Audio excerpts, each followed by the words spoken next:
Bonjour à toutes et à tous. Je suis ravi, au nom de l'Express, de déclarer ouvertes les deuxièmes rencontres prévention santé. L'année est passée vite. Il n'y a que les jeunes, finalement, qui restent jeunes.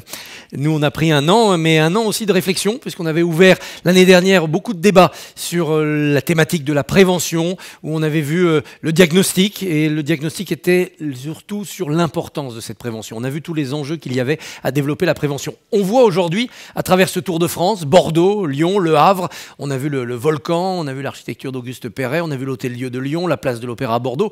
On voit que chez les jeunes, ces évidences de la prévention, de la nécessité de la prévention, eh bien, ça entre en collision avec une réalité qui est parfois un petit peu complexe. Alors, je suis venu avec le nouvel ami de la journée, hein, vous l'avez vu à l'entrée, vous le prendrez à la sortie.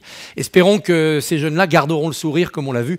Ils sont souvent en pleine forme, ils sont au soleil, ils sont acrobates, mais dès qu'on leur parle santé, on voit bien que l'inquiétude peut être là, la confusion. Et derrière la certitude que c'est important, il y a la complexité du sujet. On a entendu des mots, on aura des chiffres tout à l'heure. Les mots, c'était 3 R, risque, responsabilité, recommandation. Comment les acteurs publics, éducation nationale, politique, acteurs de la santé peuvent se glisser dans cette interrogation des jeunes entre risque, perçu plus ou moins bien, responsabilité, assumer comme ils le peuvent, et recommandation plutôt qu'interdit, ça va être un peu un des fils rouges de la journée. Les chiffres, on les aura tout à l'heure avec une étude inédite qui montre à quel point les préoccupations des jeunes ne sont pas forcément celles que les adultes vont mettre dans leur tête quand ils vont leur parler de santé. On a entendu déjà quelques mots, contraception, sexualité, tabac, les soirées qui se terminent un peu tard et comment rentrer en bon état. C'est pas forcément ce à quoi l'on pense immédiatement quand on est un adulte et qu'on se penche sur la santé des jeunes. Toutes ces contradictions, cette confusion possible, mais aussi les solutions, les pistes qui se tracent, on va pouvoir les aborder tout au long de la journée. En 2 temps, très classiques,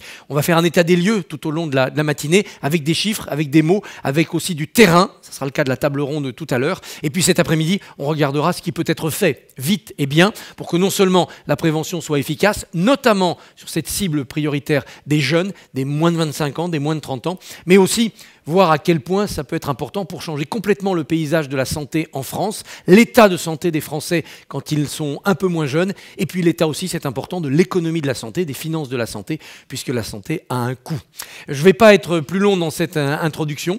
Je suis ravi qu'on ait comme ça cette continuité de travail entre nous, avec l'Express, avec Ramsay, avec la Fondation, pour continuer à creuser ce chantier de l'avenir qu'est la prévention santé. Je vais demander tout de suite à Pascal Rocher de me rejoindre sur scène pour parler plus avant justement de cet engagement de Ramsay Santé de la Fondation. Pascal, bienvenue. On va s'installer. Donc Pascal, directeur général de Ramsay, mais président de la Fondation. Alors, un mot peut-être déjà sur la Fondation. Rappelez le pourquoi elle commande cette Fondation. Oui, d'abord. Je ne sais pas si c'est ça marche. Voilà. D'abord, ravi de vous retrouver pour cette deuxième journée, cette deuxième année. Alors, la Fondation, effectivement, Ramsay Santé, depuis 4 ans, s'est positionnée sur la prévention. On l'avait longuement évoqué l'an dernier. On a un système, en exagérant un peu tout, curatif, globalement de très bonne qualité. Parce que c'est l'urgence, le curatif. Parce que c'est l'urgence, parce que également c'est le mode de rémunération des équipes médicales en France, des médecins, etc. Mais la prévention, un petit peu le parent pauvre. Donc la Fondation s'est positionnée depuis de nombreuses années sur cette problématique moins, on va dire, de prise de conscience et de passage à l'acte par rapport à une culpabilisation. D'où les travaux qu'on a renforcés depuis 1 an autour de la nutrition, la gestion du stress, le sommeil, l'activité physique, que ce soit à travers le fait qu'on incube, par exemple, depuis 2 ans, une trentaine de start-up français dans la e-prévention, des partenariats avec le Secours populaire, des chatbots faits par les jeunes pour les jeunes, etc. Voilà, donc une somme d'actions pour contribuer, nous aussi, à chercher à faire prendre conscience, impacter et faire en sorte, comme vous le disiez, que ça s'inscrive dans la durée. C'est ça le point clé. Ce qu'on avait déjà vu l'an dernier, c'est que effrayer les gens, ça ne sert à rien. Donc il faut un accompagnement, il faut les amener en douceur vers ces thématiques-là. Oui, il faut les amener en douceur. Moi aussi, j'ai été frappé là, par ce micro-trottoir, par qui doit délivrer la prévention, le qui, le comment. La jeune femme disait, on attend que ce soit nos pairs PAIR qui la délivrent, et on verra tout à l'heure à travers l'étude. On projette beaucoup, nous en tant qu'adultes, nous en tant que profession de santé, sur les thématiques et le comment de la prévention. Et s'il y a vraiment sûrement une cible qui passe à travers les mailles du filet, j'ai envie de dire, c'est les 15-25 ans. Alors pourquoi?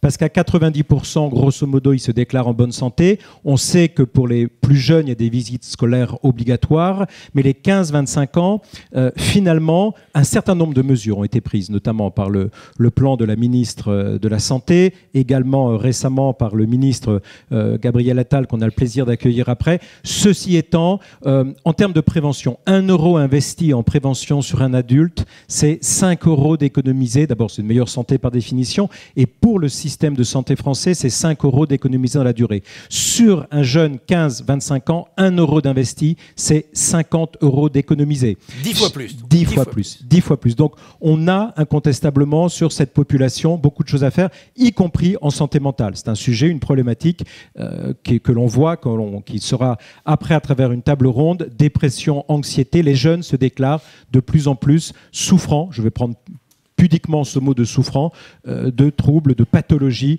relatifs à l'anxiété. Vrai sujet pour les jeunes. Le bien portant et le bien vivre, c'est deux choses complémentaires. Il n'y a pas que la santé physique, physiologique.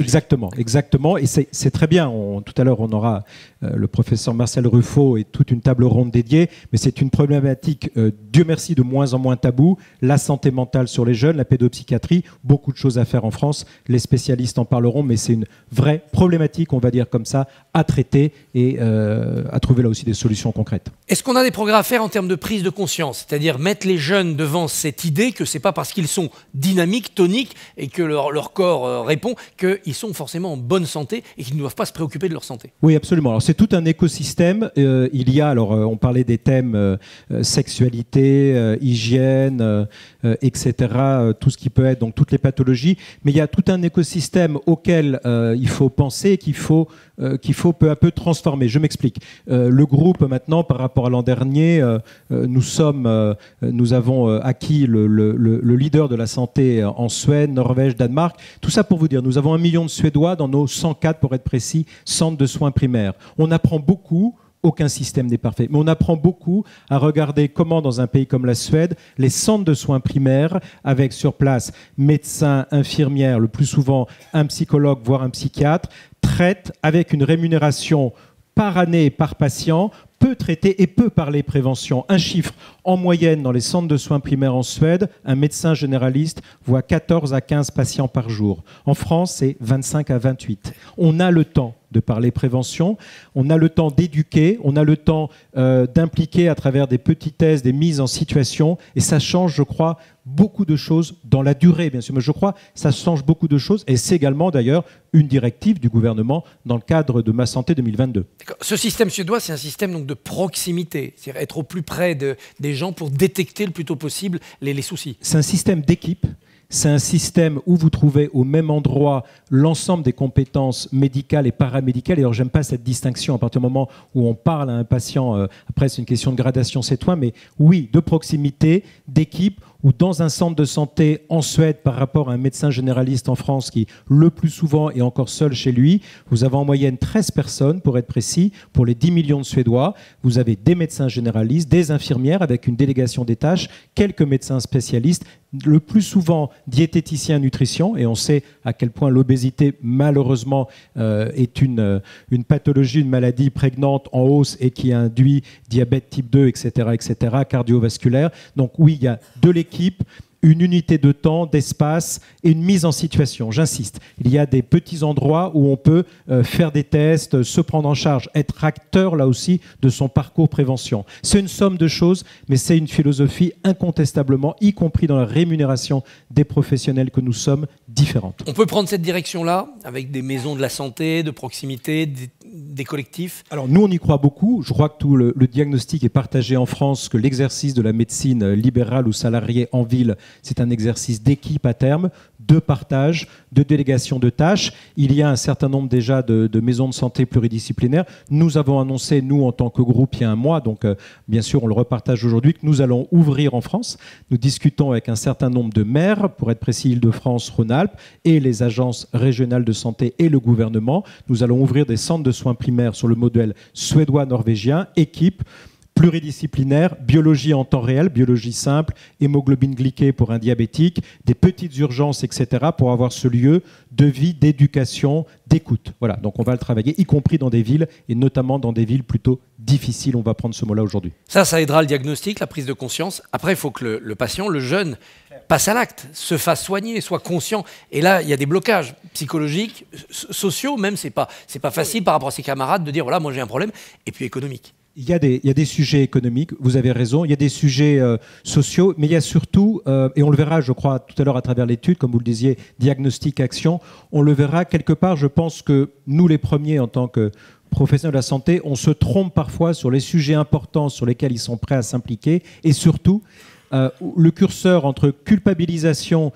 versus responsabilisation, prise de conscience, et j'insiste, qui doit délivrer le message et comment, c'est sûrement un sujet en fonction des jeunes, de la pathologie, maladie chronique ou pas. Il y a malheureusement, on peut se dire 15-25 ans, entre guillemets, la vie est belle, etc. Non, il y a déjà un certain nombre malheureusement de jeunes qui souffrent de l'une des 30 maladies chroniques répertoriées en France, diabète type 1, etc., etc. Et donc là aussi, il y a cette prise de conscience, cette éducation, on va dire, et cet accompagnement dans la durée. Il y a mille et une choses à faire. Donc là aussi, soyons positifs. L'étude, on verra où il y a plus de 50 000 jeunes qui ont répondu. Je 300 000 réponses, il y avait 600 propositions, c'est très très riche. Pourquoi vous avez commandé cette étude? Parce qu'on manque de données, on manque de bases? En fait, oui, parce que je crois que ce qu'on a constaté avec le comité scientifique, les gens qui nous accompagnent dans la fondation, c'est que finalement, et ça peut paraître un peu contre-intuitif, la tranche 15-25 ans est assez oubliée. On se focalise tous sur l'alcool, vrai sujet, etc. Mais finalement, on savait peu de choses les concernant. On voit des tendances qui dérivent, obésité, troubles mentaux, etc. Et une libération de la parole formidable. Mais finalement, on avait peu de faits. Je crois que c'est la première étude de cette envergure qui est menée pour comprendre les attentes, ce qu'ils sont prêts à faire, les freins, que vous évoquez également, les blocages. Donc on a voulu se concentrer sur ces jeunes avec une logique personnelle pour soigner les gens et économique par rapport à notre système. C'est qu'évidemment, la détection, la prise de conscience, comme on le disait, jeune, pour le reste de sa vie, c'est par définition une espérance de vie allongée, une moindre dépendance et dans un système de santé de 200 milliards pour la France. Là aussi, parlons quand même, j'assume, d'économie. Je veux dire, c'est gagnant-gagnant pour la personne concernée, ce diagnostic, cette prise de conscience, cette responsabilisation, et en même temps, évidemment, pour la collectivité, c'est un investissement majeur. Est-ce que vous avez une conviction sur les priorités? Est-ce que c'est d'abord nutrition après santé sexuelle et puis après santé mentale, harcèlement? Ou est-ce qu'il faut tout traiter sans se préoccuper de cette hiérarchie? Alors, je pense que notre rôle, tous les personnes du monde de la santé en France, on va dire spontanément, il faut tout traiter parce qu'on est passionné, chaque patient a sa problématique propre. Après, si on cherche malgré tout un petit peu à prioriser, ce que je vais dire est personnel, moi je sortirais deux grands sujets que sont quand même la nutrition, l'obésité. Dont on le sait dans tous les pays du monde. La notion, donc, si on prend l'indice de masse corporelle au-delà de 25, donc surpoids et au-delà de 30-40. La semaine dernière, j'étais à Dijon, on a une clinique dédiée à l'obésité morbide pour les adolescents. On inaugurait un parcours de soins avec le monde associatif, etc. et inclusion de patients dans ce qu'on appelle l'article 51 de la loi de finances de sécurité sociale de l'an dernier, mode pilote institué par le gouvernement. On voit les tendances donc, de l'obésité qui sont à près de 20% en France. On a dépassé les 30% en Angleterre. On connaît les chiffres dans d'autres pays qui nous entourent. On a tenu bon pourtant en France. On a tenu bon, mais malheureusement, les faits sont là. On continue à croître. Certes, les pays latins, on va dire ceci, un peu moins vite que des pays comme l'Angleterre, mais les chiffres continuent à dériver. Et quand on voit l'impact, la prévalence de l'obésité sur des maladies cardiovasculaires, diabète, etc., c'est juste terrible, factuel, démontré. Donc, spontanément, je dirais l'obésité à titre personnel. Christophe, le deuxième sujet, parce qu'également on est un intervenant important, c'est la santé mentale. C'est la santé mentale et toutes les problématiques en France de traitement, de prise en charge de la santé mentale. Avant d'accueillir Gabriel Attal, un mot pour nous dire vos attentes sur cette journée, cette deuxième rencontre. Qu'est-ce que vous en attendez pour continuer à avancer et aller vers les troisièmes rencontres? Et échange, j'ai envie de dire, diversité des échanges, également points de vue différents, dans le sens, c'est un sujet compliqué, passionnant, voire douloureux jusqu'à un certain point, on va le dire comme ça, le mot peut-être un petit peu fort, mais des échanges, des points de vue, sortir un peu également peut-être du pur monde qui est le nôtre de la santé pour avoir des visions sociologiques, économiques, etc., et trouver et passer à l'action. Nous, là, le rôle de la Fondation, une fois de plus, c'est déclencher la prise de conscience. Aucune prétention à lancer des dizaines d'actions dans tous les sens et encore moins seul. On travaille beaucoup en partenariat avec le monde associatif, des startups, etc. et qu'on ressorte ensemble de cette journée avec des actions concrètes qui nous semblent faire du sens, de la bienveillance, de la prise de conscience et qu'on puisse en mesurer les effets. C'est tout ce que je souhaite.